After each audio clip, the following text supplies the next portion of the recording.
Magandang araw po muli mga mahal naming mga taga-subaybay at taga-panood sa ating programang ito ng ating Dubai Central Church. At alam ko na marami sa inyo ang patuloy na nanonood at naway ating i-share ang mga ganitong mga media para po ito'y makarating sa iba pang mga tahanan at mga kasama natin sa pananampalataya o hindi man sa kanila ito'y makarating bilang magandang pabalita at biyaya ng mensahe mula sa ating Panginoong Diyos.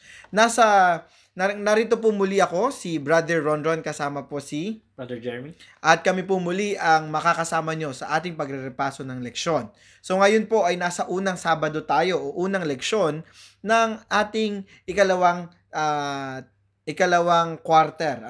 So ito ay isang magandang aralin muli na ito ay kung saan tayo mga Kristiyano ay dapat ay nagsisipaghanda at nalalaman ng mga bagay na ito. Ang titulo po ng ating leksyon ay ngayong unang quarter na ito, unang Sabado ng quarter ay ang digmaan sa likod ng lahat ng digmaan. So makikita natin at ating tutuklasin ang mga bagay at kung paano itinuturo ng ating Panginoong Diyos ang aral ng The Great Controversy. At bago po tayo magpatuloy, tayo muna po yumuko para sa ating isang panalangin.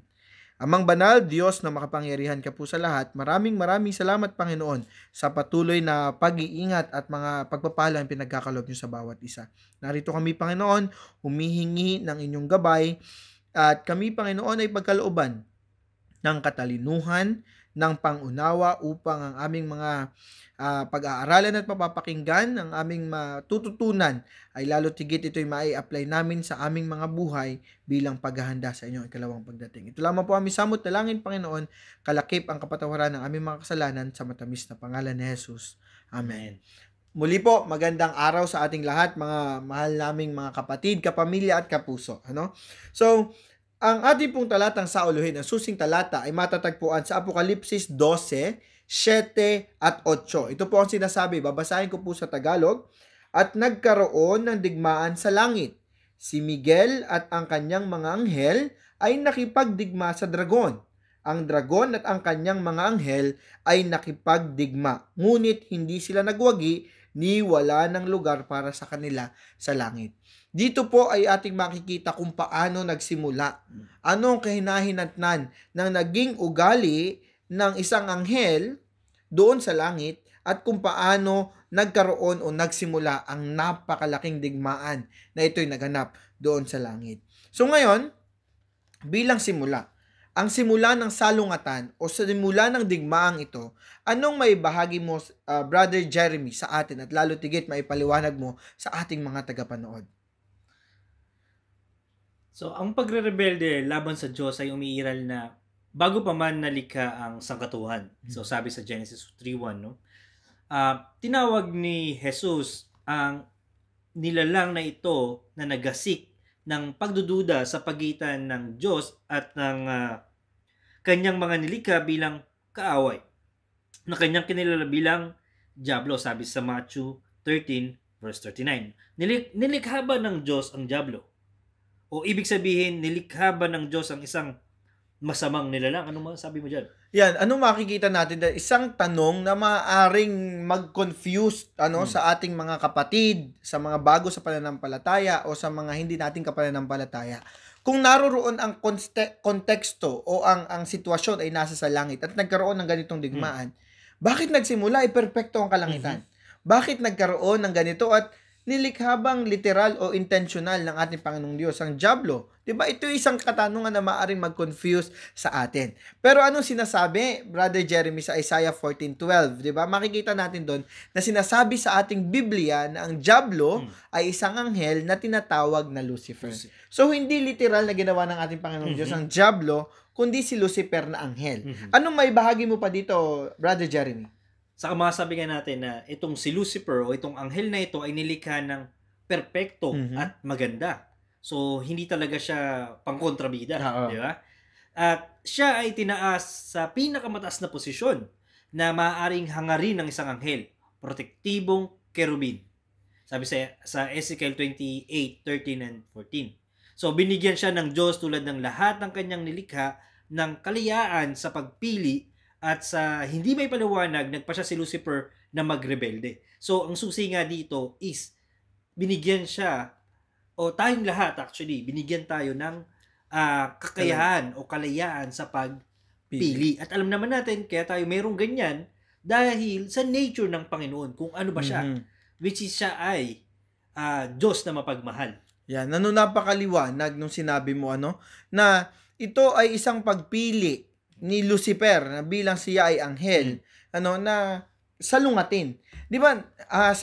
Kung pag-aaralan natin ng mas malalim yan, nagsimula diyan yung inggit dahil nung nag-uusap ang kadyusan, nainggit itong si Lucifer na sinasabing bakit hindi siya isama o isali dahil meron siyang pagpili. Siya ay yung inggit na nagsimula sa kanyang puso. Ito yung bahagi na naging dahilan kung bakit nagsimula ang salungatan, kung bakit nagkaroon ng ganitong kaisipan at paglaban si Lucifer sa ating Panginoong Diyos. Napakaliwanag nun. Kaya mga kapatid, kung ang isang Lucifer na anghel na perpektong ginawa ng ating Panginoong Diyos, binigyan siya ng kalayaan, ito'y nagkamali at kinalaban ng ating Panginoong Diyos, how much more tayong mga tao? Tayo'y nilikha, pero dahil sa kasalanan na nag-ugat noong unang panahon, tayo'y naging hindi perpektong mga nilalang. How much more na tayo ay maaaring malulong sa ating mga pagpili na ito'y kahinatnan ay ang pagkasalungat natin sa ating Panginoong Diyos. Kaya beware tayo mga kapatid. Ano pang mabahagi mo dyan, Brother Jeremy? So, naalala ko lang din kasi nakita natin dito na sinabi na si Lucifer ay itinaas, na medyo angat siya sa mga ibang anghel. So, meron siyang isang, parang may posisyon siya agad. Isang leader. Diba? So, nakikita natin yung sa panahon natin ngayon na parang yung danger sa pagiging leader. Na parang pag tinitake mo siya talaga yung mga papuri, yung mga praises, at inano mo para sa sarili mo, at nakita mo yung ibang bagay na parang hindi ka na nasama, but dapat ako nandyan kasi feeling mo is you're great o talagang mataas ka. Pero di ang nabubuo sa'yo is yung pagkainggit, yung pride, which is kailangan pala talaga nating maging maingat. Yan, napakaliwanag nun mga kapatid, Hindi lang dun sa the great controversy or sa dakilang tunggalian ito nakikita, bagkos yung dakilang tunggalian ay nagdudwell sa buhay natin, nakikita sa buhay natin, at ito ay dahil sa pagpili ng ating mga buhay or pagpili natin bilang mga Kristiyano. Kaya mag-iingat tayo. Kasi nagkakaiba ng konteksto o kaisipan ng isang tao kung ito ay mga papuri or yung sinasabi mo, nagiging sentro ang sarili mo, hindi ang ating Panginoong Diyos. Ngayon, sa pagpapatuloy, para higit nating maunawaan itong digmaan o sinasabing digmaan sa likod ng lahat ng digmaan, kung bakit ba nagsimula ang mga digmaan at imperfection sa lupang ito, sa mundong ito, ano ba yung sinasabing pagre-rebelde sa langit? At kung paano ito nangyari, may paliwanag mo ba, Brother Jeremy? So, sa kanyang pagnanais na usurpahin ang trono ng langit, naghasik si Lucifer ng pagdududa sa mga anghel tungkol sa katarungan ng pamamahalang banal. At hindi ba sila lahat malaya? Bakit kailangang sumunod sa mga batas na mahigpit o marahil ay hindi makatarungan o kapritsuhan lang? Makikita mo doon nag-influence pa si Lucifer sa panahon ito na nung meron siyang kaisipan sa kanyang buhay na bakit hindi ako may inggit na nagkaroon sa kanyang puso. Ngayon, imbis na sarilinin niya, kung sa ay ichinismis pa sa iba, na kung saan yung chismis na yon o yung pagsasabi niya naka-influensya pa ng napakaraming anghel din. Ano pang masasabi mo diyan? Maaari mo bang isalaysay pa ang mga bagay na nangyari diyan sa pagrebelde sa langit? So, nakita naman natin si Lucifer ay talagang tinanggihan niya ang lahat ng mapagmahal na tawag ng Diyos na baguhin ang kanyang mga paraan. So, alam naman natin ang Panginoon is all-knowing. Alam ng Panginoon na sa puso ni Lucifer may nabubuong kasalanan. Meron talaga. At yun na nga, at alam din ng Panginoon na andun siya sa pag-entertain Kumbaga, ikaw kung alam mo yung pagmamahal ng Panginoon talaga, pwede mong kalimutan Mangigibabaw pa rin talaga yung humbleness, yung selflessness. Pero, yung nararamdaman niya talaga is yun talaga yung bunga ng kasalanan, which is yung selflessness. Yan. Di ba? Pagkainggit. Talagang doon nakita natin nagsimula. Napakabuti ng ating Panginoong Diyos, napakadakila. Pero, nagkaroon siya ng kaisipan na ganung bagay. So, ano pa maisalaysay mo nga, Brother Jeremy, doon sa yung pagre-rebelde doon sa langit? At ang pagrebelde ay naging isang bukas na kontrahan. Isang digmaan kung saan kailangan magdesisyon ng bawat anghel. Mhm. At yun na nga sa mga palad, di ba? 1/3 ng mga anghel ay sumunod kay Satanas. Habang ang natitira ay natiling tapat sa Diyos, sabi sa Revelation 12:4.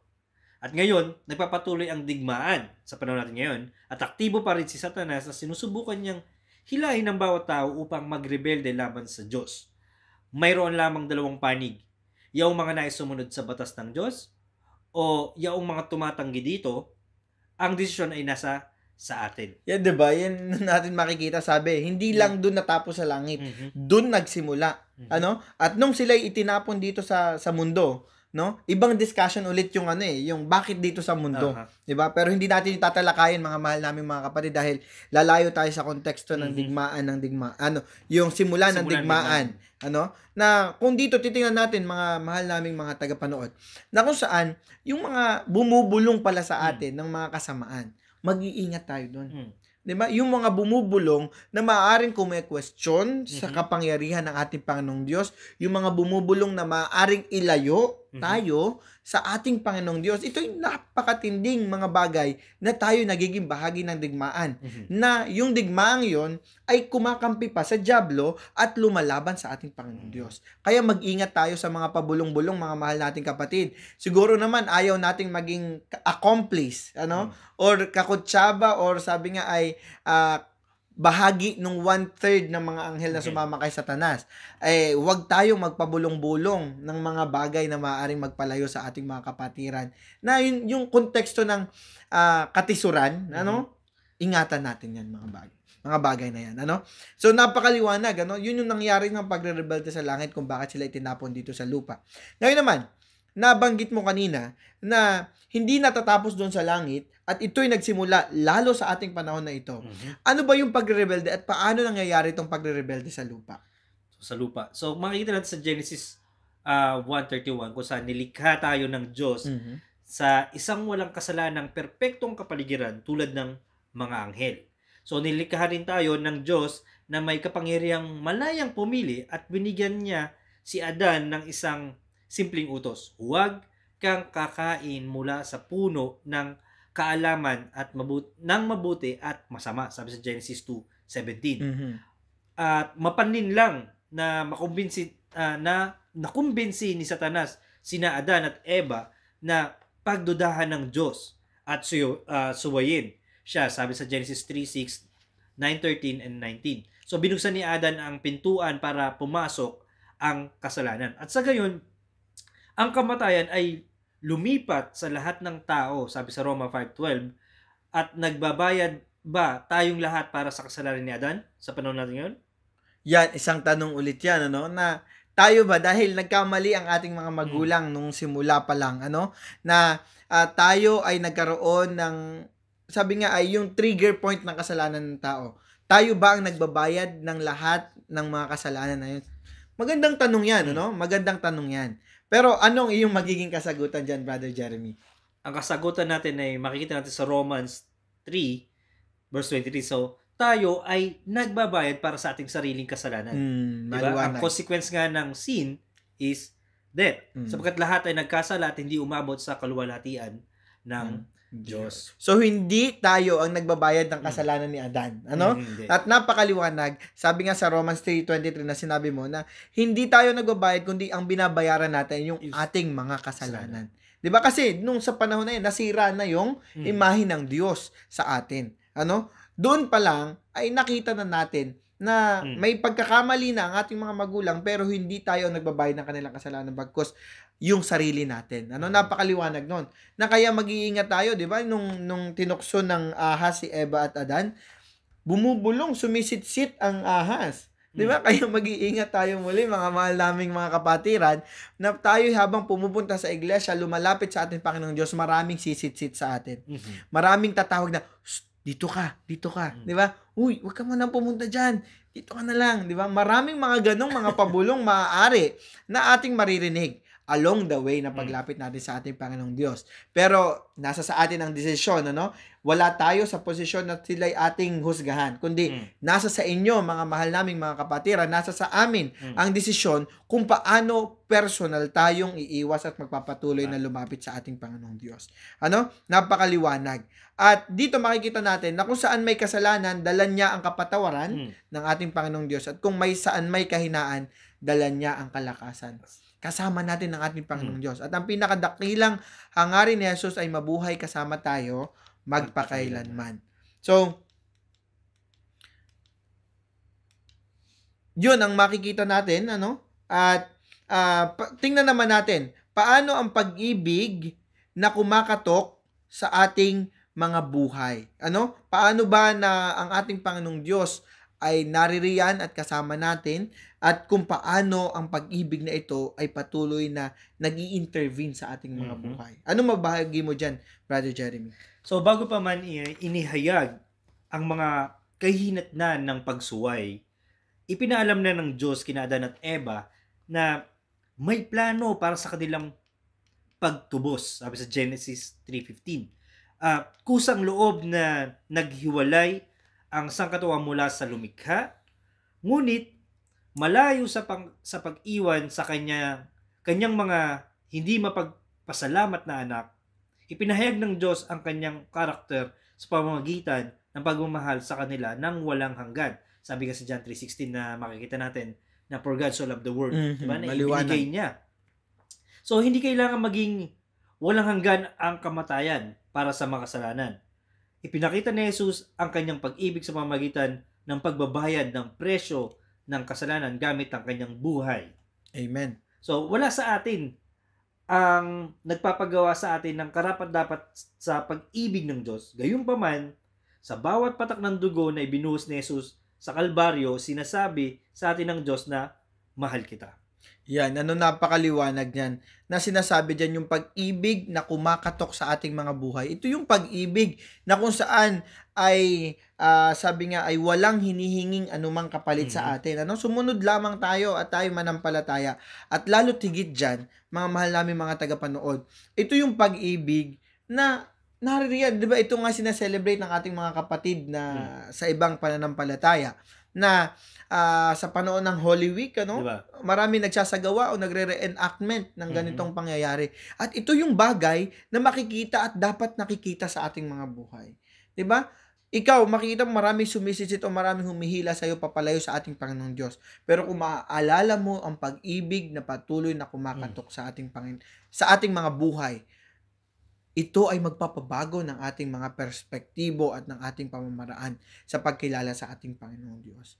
Ano lang gagawin natin? Pagbuksan natin yung kumakatok na yan. Ano? At ngayon naman, sa buhay natin bilang aplikasyon, ano itong mga salungatan sa atin ngayong kasalukuyan na maibahagi mo bilang huling aral sa atin, lalo tigit na maibahagi mo sa ating mga tagapanood para ito ay magsilbing gabay sa ating lahat. Sige, Brother Jeremy.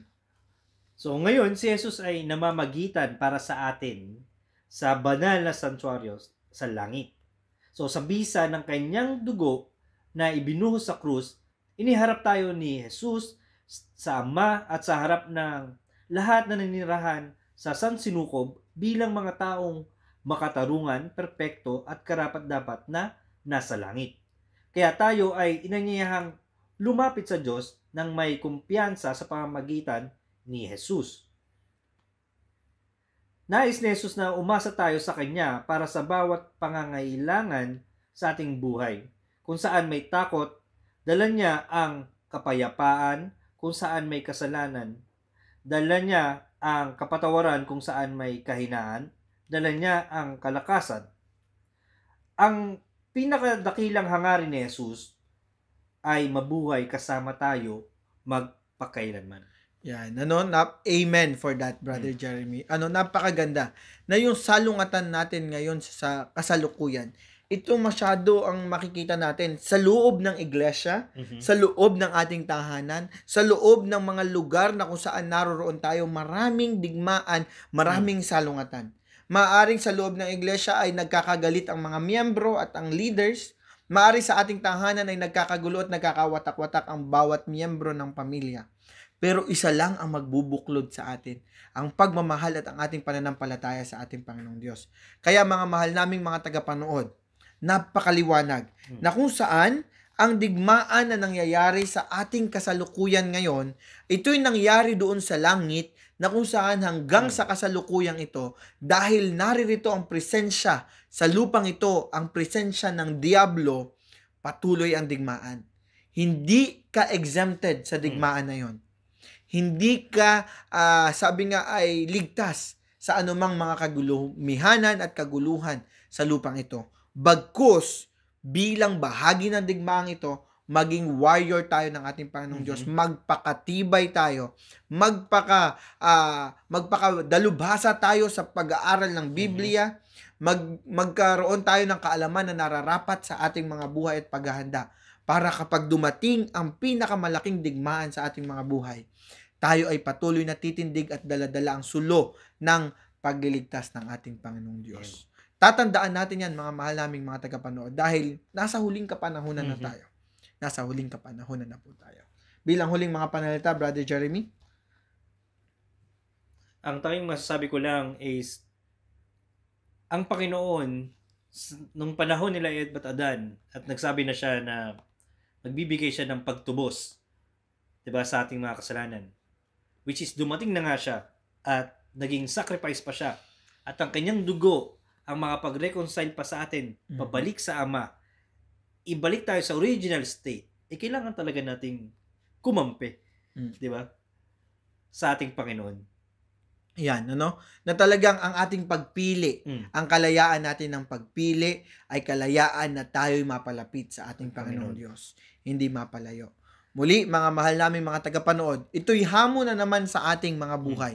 Na kung paanong dumaang isang linggo at dadaang mga panahon pa, kung paano ang dakilang tunggaliang ito ay magsisilbing aral at gabay ng ating mga buhay para maging karapat-dapat at maging handa tayo dun sa langit na bayan at sa bagong Jerusalem. Muli, magandang araw at maraming salamat at God bless us all, mga kapatid.